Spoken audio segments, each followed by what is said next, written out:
I'm Rachel. I'm Nikki, and we're the Stitch Sisters. And this is What We Love This Week. Episode 12. I know, it's crazy. So how's your week been? It's been good. I've been really enjoying the sunshine. Oh, it's been gorgeous. lovely. There's not been any rain yet this week, so fingers crossed it continues. Yes. Are you guys over the pond getting a bit sick of us Brits always going on about the weather? I'm afraid it is a bit of an obsession of ours. It's in the blood, I'm sorry. It is. Yes, I've been loving the sunshine too. Yes. And I've also been loving your reaction to our mustard video earlier on this week. So, last Friday, we put out our mustard video, which is kind of our very moderate take on how to make little changes to help reduce your footprint in regards to your sewing and shopping.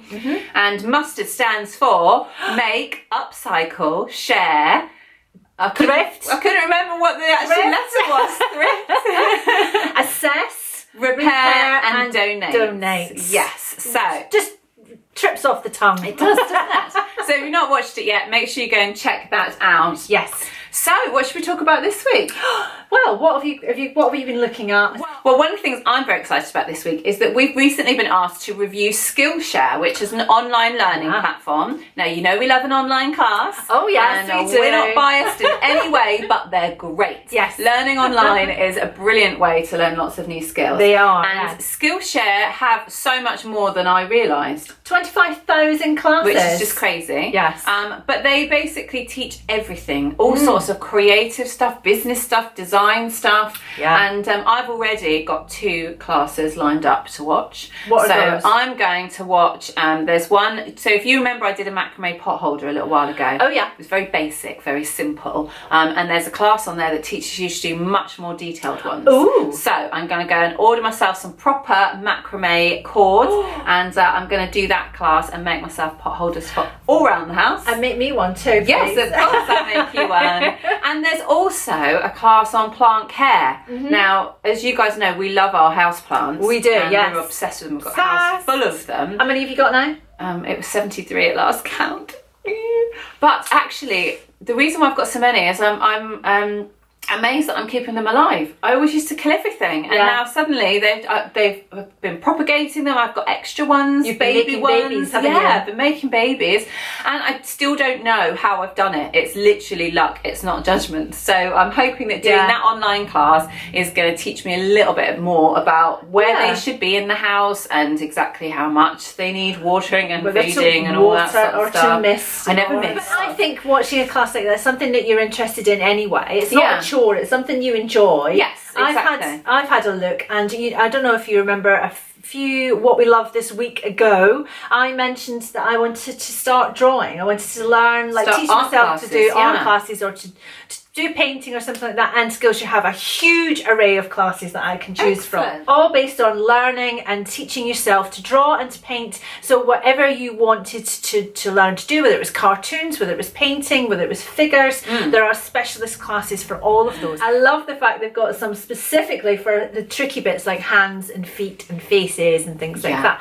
So it's really good. Yeah. So I'm really into having a look down that rabbit hole and starting to watch a few of them. Yeah, I might fancy that myself. Actually. There's too many. They've got, I thought some that my boys might like, because you might know that one of my boys loves to bake, and they've got some amazing cake classes. Have they? Yeah, they really do. Cake decorating or cake making. baking? Well, they will. I'm sure they've got decorating as well, because they do all of that kind of stuff. But the actual baking, and I think it would be something good. I could set it up on the iPad. I could still be supervising him, but he's 12 now nearly. So I think it's the kind of thing he could follow along and be taught to do different things and enjoy that, because it's kind of tech based and things like that as well. No, he would enjoy that, having an iPad set up in the kitchen. I'm off baking, taking the iPad, off he goes. I think it would be really fun. I'm blown away by how many things there are on there. So I could do with improving my photography and those classes for that. It's really reasonable, because the subscriptions start from $10 a month. But for you lucky people, they've given us a code, a link down below. If you click on that, then you will get 2 months for free. For free? Imagine how much you could learn in 2 months. Oh, that'd be because amazing. most of them are quite short classes. So you could learn art, cooking, macrame, plant care, all in 2 months easily. And then whatever else you want to learn. Amazing. So that's all very, very exciting, because we love being creative, don't we? We do. But sometimes you want to break from the sewing. Yeah, I think it does your brain good to be doing something different. So you might have your own skill base, but learning something new is very good for your brain. Yes. Keeps it active, keeps your joints and muscles going. Yeah. And I think it's just exciting for you personally to be learning something new. Yeah, I think you never are too old to get that little kick out of having taught yourself something. Yeah. You know, when you get that little, I did that. You know that whole I made it thing, when you've made a garment and someone goes, oh, that's nice, and you go, thanks, I made it. But I mean, imagine getting that for painting and exactly. all sorts of other things. There's so much there. We've barely touched the surface. So go and check them out. Use the link downstairs, and then you can go and get your 2 months free subscription, or even just use the link and go and have a look and see what they've got on offer. And if you sign up for any classes, make sure you put your comment below and tell us which ones, so that we know to go and check them out as well. What else have you found this week? Well, I got an email from Minerva to tell me that there was new Butterick Patterns released. Ooh. So they've released quite a big chunk of patterns, as the big companies usually do. Yeah. And I just picked out a couple which I thought were kind of really interesting. So Gertie has done one called the B6643, which is a corset. Oh, I've always wanted to make a corset. And doing it as a pattern, I thought might be quite interesting. Yeah. So it's only a short corset. It appears to be kind of like just a waist corset. Oh, that's called a waspy. A waspy. That's what it looks like. Yeah. It's quite short. It's not a big up over the boobs one. That was a technical term in case anyone wants to borrow it. But it looks really interesting. So that was the first one that I found. There was another one which is a lovely, I might even have to buy it for another summer dress for Holly Bobs, which is B6652, which is a one shoulder dress. Yeah. And they've got it as culottes, as a knee-length dress, and as more of a midi dress as a jumpsuit. Culottes as a jumpsuit. Ooh, yes. So together for summer. Yes, and it's very nice. It's kind of you've got optional rufflage. I think there's a ruffle. Rufflage. That's a technical term. I'm just killing it today with the technical terms. They've got it's quite a nice sort of fluted sleeve as well. Yeah. And then one of the options, which is just a line drawing in a stripy fabric, and it's got the one shoulder, and then it's got a strap here. So if you did want to wear a bra with it, you could wear a bra with one strap. No, because the other side comes over like that. Oh, so sorry. Completely. I was just imagining a one strap bra. That'd be completely normal. Yeah. So I really like that one, and stripy fabric. Yes, I like the one that you showed me, which is the dress with the crossover back. Oh, that's B6661. I'll put pictures up. Big chunky crossover straps at the back. Really looks nice. Gorgeous. So I think I might have to add that to my holiday makes. It's just getting crazy with these holiday makes. In fact, we've got so many dresses that we've got planned and that are in the process of making, that we've actually been joking about trying to do something like 30 days of dresses over the summer, and having like a 30-day period, maybe like the whole of July, where we have to wear dresses every day. Because we all love a pretty dress, but I reach for my jeans far too often, and I do like separates, and I feel like I still have so many dresses in my wardrobe, especially in the summertime, that I'm not sure they all get enough wear. No. So I just feel like if we did 30 days of dresses, we would be able to wear all of our dresses. So if you think that sounds interesting, you'd be up for joining us, then maybe we'll start it as a hashtag or something. Yeah, and we'll all do it together. Yes. Excellent. So go check out the Butterick new patterns. Yes. Often when Butterick release new patterns, the companies linked to them, so Vogue and Butterick and McQueen are often they were part of the same original company, so they may have new releases as well. So that's worth going and checking out. Vogue they were out about 2 or 3 weeks ago, but as long as this happened this week, I thought it was relevant to mention it to you guys. Well, we always love new patterns. The other thing I've been looking at this week, or always excited about, is it's Sydney Fashion Week this week, and I love looking at the fashion weeks, but don't get me wrong, it's not necessarily for catwalk stuff. I love the street style. I love all the photos that the paps take outside of the venues, and people are just hanging around. Obviously they're hanging around because they know that's where they're going to get photographed, so it's not like it happens by chance. No. But there's something I particularly love about Sydney Fashion Week, because it happens at the right time of year. So we're all starting to think about our summer wardrobes. Yes. And the thing with Sydney is, even for them, autumn winter is still summery as far as we're concerned. So a lot of it's very relatable, very translatable. But I just love that the street style photos seem to have this very cool but casual vibe. Yeah. Like everything's understated, and I think it's just Australian very fashion wearable. does tend to be, because of the heat, Yeah. it does tend to be slightly less formal. Yeah, there's a few less fur coats. Yes. But it's more, they have much more relaxed attitudes to that kind of thing. Yeah, as well. but I really take inspiration from seeing their interpretations of the same trends that you're seeing in New York and London and everywhere else. But in this more, I don't know, what I would consider a more casual, wearable vibe. Yes. So if you are interested in checking that out, if you just literally Google Sydney Fashion Week street style, and you'll find loads of pictures, and it's really inspirational. My Pinterest board is going to be full of them by the end of the week. Lovely. Excellent. I can see that with a coffee on Sunday morning. Oh yeah. I wanted to talk about some fashion things as well, but this is stuff you can all watch, because I have been watching on Netflix. I have watched the McQueen documentary. Oh, it's on my watch list. Which is 1 hour and 50 minutes long, so it's like a movie basically. Yeah. And it's based on the life of Alexander McQueen and his fashion, so how he started, how he got into the industry, and about his fashion ranges and the influence that he's had and still has to this day on the fashion industry, and this tragic case that he killed himself and everything like that. So, but it's a really interesting documentary, and considering a lot of it was filmed obviously before, like, this has all been brought together for this documentary. So stuff that was filmed 20 years ago is used and things like that. It really flows really well, and it doesn't feel disjointed or anything like that. It does feel as if it's all been done.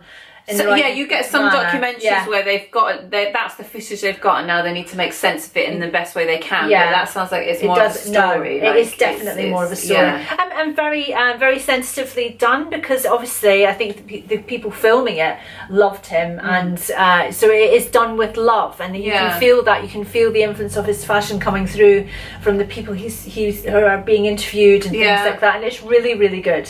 Yes. So I would highly recommend it to everyone. But Netflix have got quite a few on there. Yeah. Well, I'm definitely up for that, because I love Alexander McQueen. I just think he's such a legend, and I think his dresses are iconic. There are certain things that you know instantly. Yes. That's a McQueen. So that's definitely worth watching. I actually watched on Netflix not that long ago. Well, actually, some point last year. House of Z. Yes. Which is the one about what's his name? Zach Posen. I wanted to say Zac Efron, but that's the wrong one. I know. Alec Posen. I don't even know who that is, but Zach Posen. Zach Posen, who is famous for dressing Dita Von Teese, and he dressing lots of celebrities. But the thing I loved about that one is I hadn't realised his background. So he was like a fashion prodigy. He started designing at such a young age, right? And he was designing for all of these celebrities and high influence clients at such a young age that it all went to his head, right? And he went a bit nuts. Like enjoying the party life a little bit too much, and completely run his reputation into the ground, and then built it back up from nothing. And it taught me a lot as well about the business of fashion, because I understand how hard it is for houses to actually make any money. Oh god, and very few of them even ever do.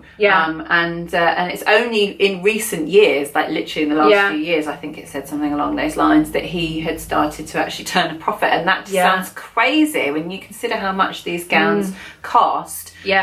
You would. They're not making any money. That's touched on a little bit in the McQueen thing as well. That they would basically make garments out of the what's left over underneath the table, kind of thing. So everything had to be used. And he made dresses from bin bags, and he did all kinds of stuff. And they would put whole collections together for £500. That's amazing. And that was because but they're huge. They've got so many superstars and things like that, but they have no money. And so it's just really, really fascinating. That is fascinating. I'll definitely watch that. I love an upcycle.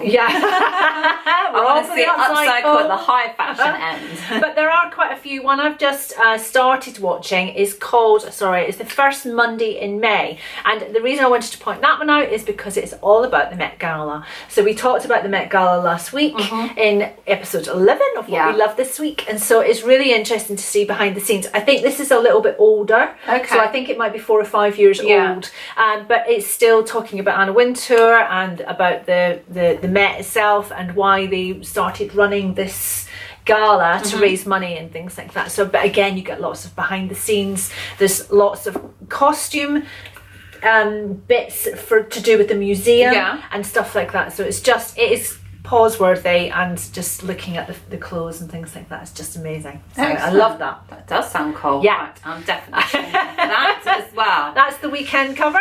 Yes, especially seeing as Game of Thrones has nearly ended, and we need to talk about last night's episode, but we won't do that on camera because we know we went on about it for 10 minutes last time, and I think this is going to be a very long conversation. So we'll save that one for another time. Once it's all over, we'll do another little recap. Yeah, maybe we'll just do what we love this week, Game of Thrones special. Yes, and then you can choose to watch it. Although no spoilers, but at the moment it might not be what we love this week, because I'm not loving it at all. Right, anyway, let's park that. Let's park that. What else did I want to mention? Oh, there's one other thing that I've been intrigued about, and actually I'm hoping that you guys might be able to help me out with this, because I am wanting to eat healthier. I find it really hard to stick to just say to myself, make healthy choices. I need some sort of routine, some sort of regimen to stick to, but I don't like it to be too strict, and I want it to be healthy. And I came across this thing recently called Pegan. Have you heard of this? No. So Pegan is a cross between vegan and paleo. And I've liked elements of both of those diets before, but I just wouldn't be able to do them exclusively. But with them combined, I think it might be doable. So veganism appeals to me purely for health reasons, and the fact that I eat a lot of vegetarian food anyway. But you like eggs. But I love eggs. I can't live without eggs. Yeah. But you're allowed eggs on a Pegan diet. And you're also allowed small amounts of meat, lean meat and fish. And the idea is that you just have a much, much smaller portion. So your portion of meat, if you have it, should be like condiment size, not like half your plate or whatever. So that kind of appeals to me as well. You get to have a little taste, but it's still a healthier option. Right. So I need to do some more reading up on it, and I need to find out whether that's actually realistic as a family. Yeah. But it does really appeal to me. It does intrigue me. So I'd love to know your thoughts on, have you tried anything similar? Have you tried veganism, paleo? What are your tips? Any good references? Any suggestions about recipe books or particular recipes that you've created? Websites? Yes, I need references. I'm not one that can just wing it. I have to have like a program. I have to have a plan. Yeah. Otherwise, I just don't stick to it. No. But I would like to start thinking about healthier options. Excellent. And on that score, we're still aiming to make healthier choices on the exercise front. Yes. So we've been too busy to get too much walking done in the last couple of weeks. I know you've still been walking. I have still been walking amazing, but it's been shorter walks because we've just not had the time. That's the thing. So, but it's just I feel like we're birthing this bust adjustment class. Yeah, once that happens, a lot of effort. Yeah, it's taking a lot of effort. But I did actually have started with my HIIT training again this week, so I didn't manage to do it at all last week. And it's one of those things that is much better doing a quick routine every day, rather than just trying to do little bits here and there. So I felt good about doing that the last couple of mornings. Good. And yeah, it's like we said before, it's not about necessarily getting a bikini body. That would be lovely.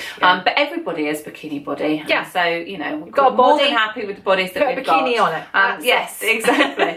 But it's more about making sure that we're getting plenty of exercise, and it helps with our moods, and it helps with all those kind of things as well. I have, even though I've not been doing the longer walks, and I've been walking the dog because I need to walk the dog, I have been enjoying doing it, and I found that I've done an extra couple of fields because it's been, when the weather's nice and the sun's shining, and it is helping to help clear my head as well, which is useful. So if I just need a break from the computer work, or if I just need to get out of the house for a little bit, then having a 20-minute walk with the dog is good. Yes. So I just need to remember and say, I'm going now, do you want to come? Yeah, exactly.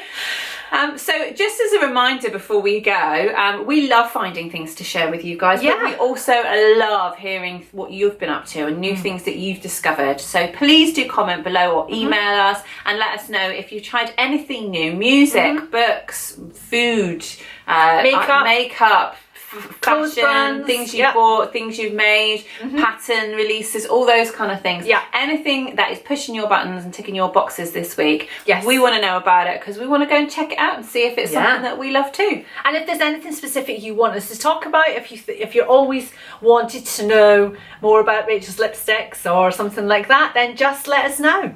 My lipsticks. Obsessed with Rachel's lipsticks. So yeah, if there's anything that we've touched on in the past as well that you'd like us to discuss in more detail, then we're more than happy to look at that too. So be interactive with us, let us know what you're interested in, and we will make sure that we look some of your things up as well. We'll see you next week. Have a great weekend, guys. Bye. Bye.